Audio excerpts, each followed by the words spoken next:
You could make the case that the greatest moment in group of 5 history without winning a game would be the 2025 college football playoff bracket. You got 2 group of 5 teams in this tournament, Tulane and James Madison. Now, you could also say that the best thing to ever happen to the group of 5 will lead it to be the worst thing to happen to the group of 5. A lot of complaints out there, and the 2 teams is too much.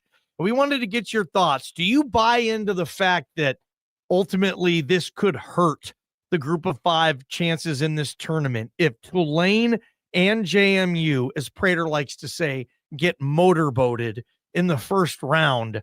What message does that send? Were there teams that could have been in this tournament that could win it? And JMU and Tulane are in this tournament, and I don't know how many people think they could win it. 208-424-9300. We want your opinion. What is the future of group of 5 action in the college football playoff? How do they stay in this tournament? Staying relevant is staying in this tournament. My partner, Mike Prater, is that a factual statement in your opinion? You need this. If the G5 is going to be able to do whatever the hell it wants to be able to do and further itself, you need access to this stinking thing, huh? I think so, but there's also plenty of people out there who think that maybe a G5 tournament would be good. And it's inevitable. It's going to happen, and it's not going to happen in 2026. But and I do think that there's going to be G6 access in 2026. But eventually, maybe by 2031, maybe even faster than that, depending on the cycles and how they get this negotiated. I think we're probably looking at a G6 having its own tournament, and I'm thoroughly against that. I just think it becomes watered down and diluted, and I don't like that. But yeah, I think this was the beginning of the end. There's going to be changes that are going to be made, and they're not going to let this happen. I think the first thing that's going to happen is 16 teams are going to get in the field, and then we'll figure it out from there. What does it say about college football when the biggest day for the group of 5 in the CFP era is also probably the climax or like the worst day at the same time? Exactly.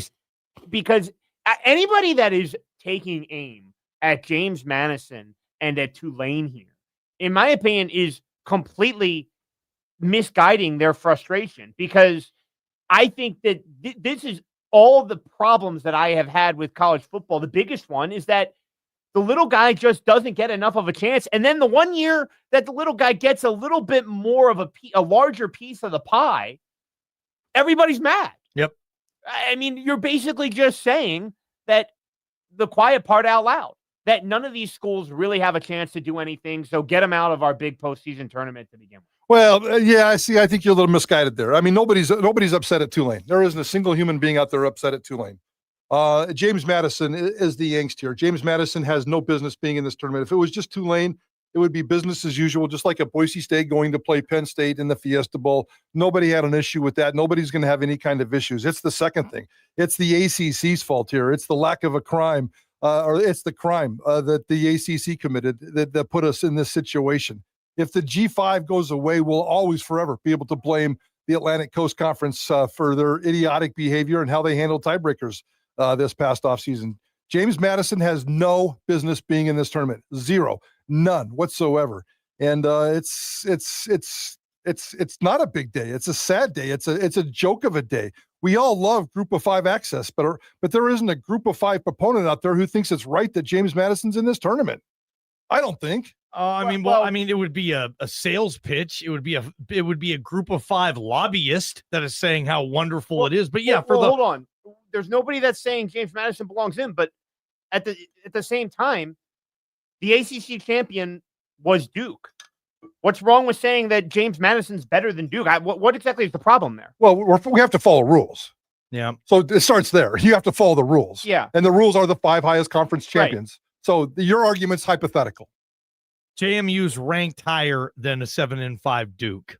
That's how they got in. Right. That's what I'm saying. What's the problem? Like, if we're going to argue that the problem is the rules. Okay. And the problems are the rules. But then, as we talked about in our meeting, and we're not going to get into the ACC today, but be mad at the ACC. Don't be mad at James Madison. Like, all they did was go 11-1. Like, I'm not sure why we're mad at James Madison. Like, I don't know if it's mad at James Madison, if that's it. If people's anger is on James Madison. No, it's all about rules. the ACC. That's what I said. Rules of the system. It's the ACC that screwed everything up. It could be JMU. It could be FU. It could be whoever from the group of 5, I think. Nobody's mad at James Madison, but we're all sitting here saying, and it's a completely different statement, that they don't deserve to be in it. They don't.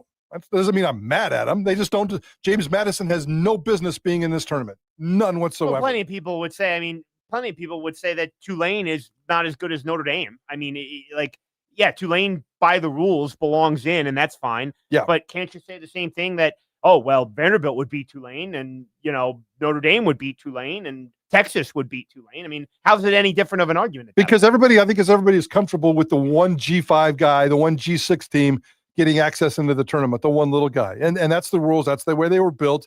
And nobody has an issue with those rules. Nobody has an issue with those rules. I mean, I know there's people out there now clamoring that the G5 has no business in this tournament, but that's a reaction to what happened over this weekend. Yeah. And that's what's going to lead the ACC's failure to come up with a tiebreaker.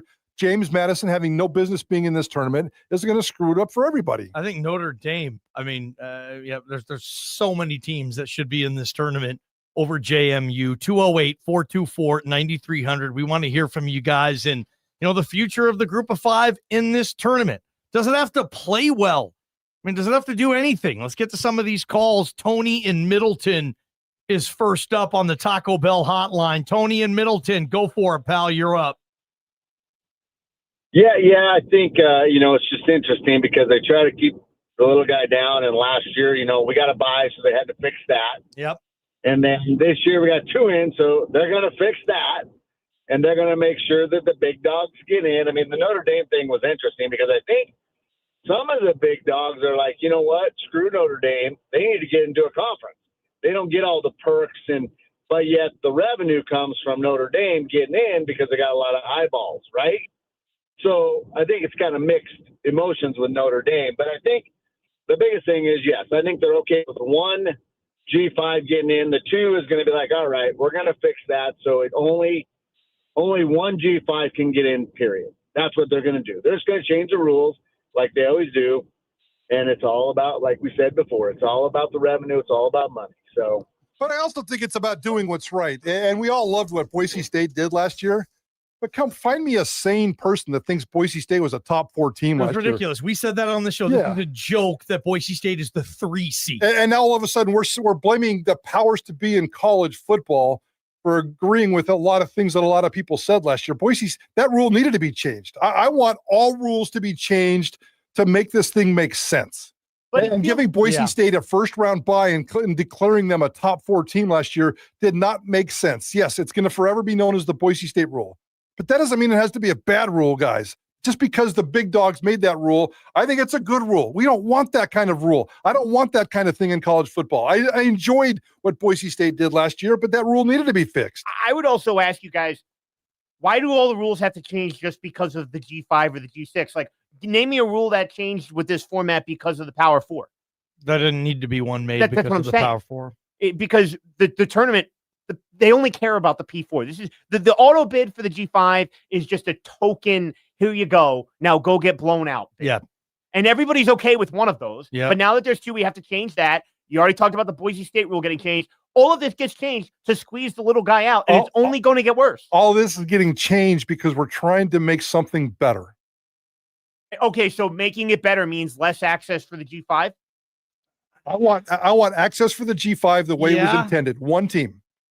I'd rather see Vanderbilt. I would rather see Texas. I would rather see Notre Dame. I would rather see BYU than James Madison. But even though everyone would say those teams would beat Tulane too, so just get it all out then. No, we said we liked the 1. Yes. Just not the 2. Greg Frank. We need to stop leaving Greg out of college football conversation. Because all that matters in college football is the SEC and the Big Ten. Yep. Oh, and you just not figured that out? Yeah, seriously. Like what? Just because I figured it out doesn't mean I can't yell about it and be mad about 80% of the college football not really mattering. Mitchell Caldwell, you're next up. Let's get back to the Taco Bell hotline. Mitchie, where you want to go with this, bud?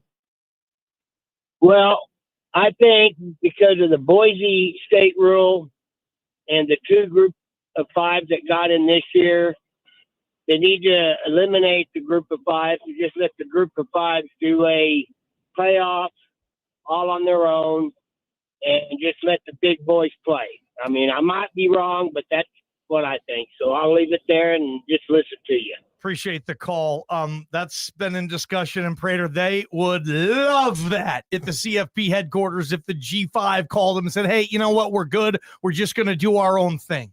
They would say, what can we help? How can we help you? Might as well. Right? I don't like it.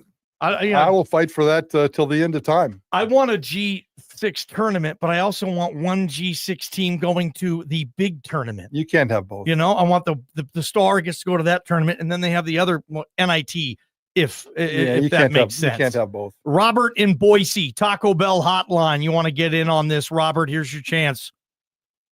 Yeah, I'll tell you, if I have to listen to Paul Feinbaum one more time, I'm going to throw up all over myself. They are looking. Wait a minute. That kind of comment makes me curious. You have a choice today. You have a choice not to listen to him. Well, I had ESPN radio on, and he came on, so I wasn't listening to the Paul Feinbaum show. I didn't actually know that he was going to be on, but he said expand the playoffs and exclude everybody that's not in the P4 conference so that they can invite, and he started listing names. Let's put Notre Dame and Miami and Vanderbilt. He said just they can go about themselves out there, which to me sounds like a 1 AAA tournament or something. That sounds kind of stupid. It would be, sure. But so are the bowl games right now, for some people. Are stupid. Boise State's lucky. They play in a bowl game that counts. It means something. Both teams have coaches. They have quarterbacks. Like, not everybody's flooding towards the portal. Yeah. Mike Prater. Boone in Boise. I'm sorry. Let's go Andrew. Greg. Andrew in Boise. You're on the Taco Bell hotline. What you got, bud? Yeah. So as in regards to maybe doing a playoff for the group of five, why don't we find a way to have that group of five end up becoming the next in line, if you will, for the conference realignment, kind of a promotion relegation kind of situation. That would be awesome, but then you're asking people with a bunch of money and resources to cut you in when they don't have to, Prater. Yeah, no, relegation promotion, that's not going to work in college football. That's not going to work. I mean, I like the idea, but it'd be fun. A Boise State administrator proposed that idea 5 years ago. Yeah. It got nowhere. Mike Walsh. It's just it's a fun idea. I think it'd be really cool. It'd be a lot of drama and a lot of storylines, but it's not going to work for college football. Oh, that'd be terrific. Stay on the line or grab a line. Call 208-424-9300. What is the G5 future in this tournament? Again, a great situation for the G5. Getting 2 teams in this tournament, is that ultimately going to lead it to this demise in this tournament? Or what do they have to fix? How would you fix this thing? Keep them calling. Prater on the ball game. KTIK the ticket. From the Beacon Plumbing Traffic Studio, this is Ticket Traffic. Win your dream home in the Toys for Tots home raffle. Tickets are just $100 and every ticket supports local children this Christmas. Buy now at homeraffle.org. Monday afternoon drive still looking very busy. Heavy slowdowns on both the outbound connector and westbound I-84. Those slowdowns continue from about Curtis Road all the way to the 5 Mile Road overpass. Continuing westbound through Meridian on I-84, slowdowns at Eagle Road, Meridian Road, and 10 Mile Road. West of 10 Mile Road, slowdowns at Black Cat, Robinson, and all the way to Garrity Boulevard, but no reports of any accidents for your Monday afternoon drive. This report is sponsored by Batteries Plus. Dead car battery? The experts at Batteries Plus will have you in and out fast. Replacements usually take about 20 minutes. No appointment needed. Want to extend the life of your car battery too? Ask about their premier installation. Batteries Plus, the experts in charge. Meridian Plumbing, your trusted local choice since 1985. Make the right decision this holiday season for golf. Make your first and only stop at John Fellow's Wide World of Golf on Emerald in Boise. This place is just absolutely awesome. First, it's locally owned and operated by golfers. Yes, real life. See you on the course at Timberstone or Shadow or in the driving range at Pierce Park. Local people. John Fellows lives right here in the valley, and he knows golf like Titleist knows golf balls. He has the staff ready to help you with the purchase purchase from a stocking stuffer of golf balls all the way up to your next set of clubs being fitted. All the names and products you recognize are available at Wide World of Golf, like Titleist, Callaway, TaylorMade, Ping, and others, including golf clothing from Adidas, FootJoy, TravisMathew, and a shoe selection with countless styles and ideas for the holiday gift-giving season. Gift giving is always in play with selection, savings, and quality at John Fellows Wide World of Golf. No, Santa does not yet play, but he is talking to the employees at John Fellows Wide World of Golf about starting. Ho, ho, ho! The KTIK family is getting bigger and a heck of a lot more fun. Blue Ice Vodka. Welcome to the team. Mike Prater here for my new favorite jam, Blue Ice Vodka. Made in Idaho, real Idaho russet potatoes, clean, crisp Teton Mountain water, and nothing else. 64 calories with 3 distinct flavors. Plain, huckleberry, and double espresso. Award-winning Blue Ice Vodka. Perfectly authentic for Idaho, perfectly authentic for you. Just try it. Tell your friends to try it or ask for it when you're out. And please, don't drink and drive, and drink responsibly. Here's a tale of Tina searching up and down for decent GLP-1s, but got spun around. Till Good RX wrote in, hey, we got something new. GLP-1 prescriptions, all FDA approved. Brand name meds, no flags that are red. Clear pricing from the start. None of those hidden fees in your cart. Delivered to your door or pick up same day. Yard tootin'. Save time and money on prescriptions. I put it to goodrx.com. GoodRx is not insurance. My ride smells just right, just right, just right, just right. You gotta try that Febreze car. Just right, just right, just right, yeah. With up to 40 days of consistent sin, all over Febreze car clips right on your face. You know my car's my happy place. Keep a smile on my face when it smells just right, just right, just right. Yeah, breathe happy Febreze.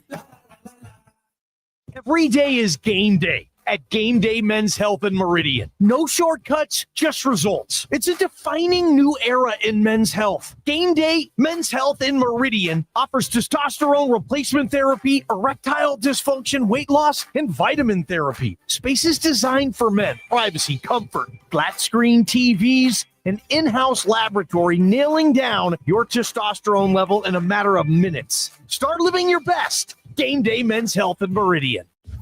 They say defense wins championships. Prater and the Ballgame say the best defense is a good offense.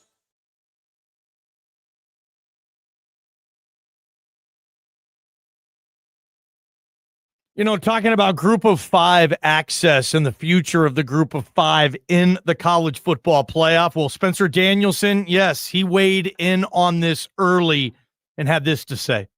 We will always have a shot to make it to college football. I mean, you look at this year, we're probably 1 win away from being this year, which is on us to be better, to make sure we win those games. There's always going to be a shot for any team in the country if they play the way they need to get to the college football playoff. I think you look at it and guys that are maybe frustrated they didn't get in. Like for me, I'm not frustrated we didn't get in. We didn't win enough games. And there's guys that didn't get in. I didn't see anybody that was undefeated get left out. You control that. You control your work on the field. Now, is it going to change from this season? Probably. There's going to be pivots and changes, and college football is in a great place. Is there changes that needs to happen? Absolutely. But there's going to always be a shot for I think any school in the FBS, if they have a season that they handle their business, deserve the right to go have a shot at the college football playoff. Is it going to be expanded? I think it should. I think it'd be awesome. I think it's awesome for college football fans watching playoff games. You look at the FCS model. I'm not saying that's going to completely be able to go to FBS, but that's an exciting thing to go through a playoff run. So I'm sure there'll be changes, BJ, and I've read a lot of the same things that everybody else reads about, 2 group of 5 teams going to the playoff and how that's going to go. I'm sure there'll be changes just like they made changes last year, but I always believe there's a shot for Boise State. And then it's our job to handle our side of the bargain. Spencer Danielson earlier, and I love how he said that. I had a couple of good one-liners today. I didn't see anyone undefeated get left out. You all had your shot here, Mike Prater. There's Spencer Danielson, and maybe Boise State is the G5 impervious team to all this other stuff. Like you were saying, nobody complained about Boise State in this tournament last year. They only complained about Boise State getting a bye in this tournament last year. Boise State's that one G5 team. It feels like that, okay, if you're going to let somebody in, you let Boise, we're okay with that. Prater on the ball game, KTIK, the ticket. We want to get back to some of these calls on here. Taco Bell hotline. Let's go. Aaron in Middleton. Appreciate you waiting. Aaron, let's get back to the Taco Bell hotline. What you got, bud? Hey, I think what is really upsetting to people like myself and Greg Frank is the obvious corruption here, and the CFP committee needs to go away. Get your automatic qualifiers in there, and then you just have a very plain, this is how you get in. Get rid of the committee. As long as people are in there making decisions, it's just going to be corrupt, and we're going to be the odd man looking in. How do you want to do it then? You just come up with a criteria, and it would be the same for basketball. Go by rankings. Get your automatic qualifiers for the conference champions, and then you go by ranking, period. The next 10 teams get in. Sure. I'd be okay with that. And then we'd bitch about the computers as opposed to the humans. Maybe so. I'd rather do that. I would too. I'd rather have a combination of both. I don't think the College Football Playoff Committee is corrupt by any means. No, I think as a matter of fact, I think they did a fantastic job this time. They went by the rules and they got the right 12 teams in. I thought they did a fantastic job this year. But then they just changed the rules like that because it's just a bunch of humans that just. But it's not they. The committee doesn't change the rules. The 4 conference commissioners change the rules. Those are the people that are in charge, not the committee. The committee's just doing what they're told. They're like the police. We hire them and give them a set of rules and tell them what to do. Okay, so the 4 conference commissioners changed the rules of the 4 leagues, and we're talking about the other 6 here, of which they all get a vote as well. But we know how that goes. Right. Taco Bell hotline, Boone in Boise. You're next up. What you got, Booney? Guys, I just didn't think about the fact that everyone's all up in arms that James Madison gets in. And at the end of the day, would they have fared any differently than Virginia? They would have got clapped going to Oregon no differently. And college football purists or the big honks of college football, they got the shortest memories ever because there's plenty of P4 teams that got their butts kicked in last year in the first round, and they don't remember that. It's true. Quite honestly, this whole thing, I think Mike's on the right trail. This whole thing is just going to evolve unless there's some level playing field with the NIL and the money involved and everything that's being distributed out. We're on a we're in a tourniquet, and we're stopping bleeding, and we're just going to get bled out at some point because until somebody can either become a governing body or the top 60 schools in the country are just going to break off and have their own governing body like NCAA, and everybody else will be left in the wake. That's how. All right, good stuff. Taco Bell hotline, Prater, and the ball game. We got some other stuff we wanted to talk about here, Prater. Appreciate the calls, but I want to move in another direction. We have a hell of a guest list this week talking about this bowl game. And one of the guests coming on, Spencer Danielson, talked about today. And I think you guys can probably guess the guest that Prater booked that's going to be terrific on this show. But Prater, heck yeah, this is the Chris Peterson Bowl. Is it not? This is the Chris Peterson Bowl. Gronk can be Gronk. LA can be LA. SoFi can be SoFi. Whatever nonsense you want to put on there. I don't care who's writing the checks. I don't care who's not writing the checks. This is the Chris Peterson Bowl. And guys, tomorrow at 5:00, right here live on Idaho Sports Talk, we're going to be talking to Chris Peterson. So very much looking forward to that. Told him we talk about Washington. We told him we talk about Spencer. We talk about Boise State. And he's fired up and ready to do it. So tomorrow, guys, at 5:00, Chris Peterson. Is he America's football coach, or is he Spencer Danielson's best friend? Yeah, it's almost like Chris Peterson and Spencer Danielson have formed such a friendship. It's almost like I think Spencer Danielson might be the reason Chris Peterson secretly is rooting for Boise State to win this game. I would think so. And we talked to Spencer Danielson about that earlier today. Not only are they close friends, they've talked. I don't know if they talked today, but they've talked every single. They talked They talked yesterday, and they talked Saturday, and they texted each other on Friday. He runs all that stuff down. So Pete and Spencer are tight. Here's what Spencer Danielson said a couple of hours ago about the Chris Peterson Bowl. He texted me after the championship game, just so proud. And then Saturday, hit him up about, potentially playing Washington and kind of mess with him a little bit. But no, we talked on Sunday, and because yes, when we talk, it's not so much about who we are playing. Well, we had conversations about Washington, and he's obviously very connected there. So we're not going to he wouldn't get involved in the opponent. So much of it is just more our team, my process, my heart on kind of messaging where I feel this team is at. What are maybe some things that I need? Maybe some hard conversation with players or coaches that I got to have. What are some maybe ways to do that? So much of it is more our culture, our process. But you better believe I was messing with him a little bit about UW.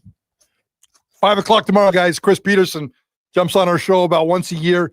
Don't want to bug him too much, but he's more than happy to come on tomorrow, and we're looking forward to that conversation. 5 o'clock tomorrow, Chris Peterson. That's going to be killer, man. We have another guest list. How about Brock Heward, Prater? He's Washington, Boise State, been on the call. We're going to get Brock Heward, too. Yeah, we'll have him later on in the week. Softy Mahler from Seattle is on at 3:15 tomorrow as well. So we'll talk to Dave out of Seattle, the big giant homer out of University of Washington. Love talking to him. So Dave Softy Mahler will join us at 3:15 tomorrow.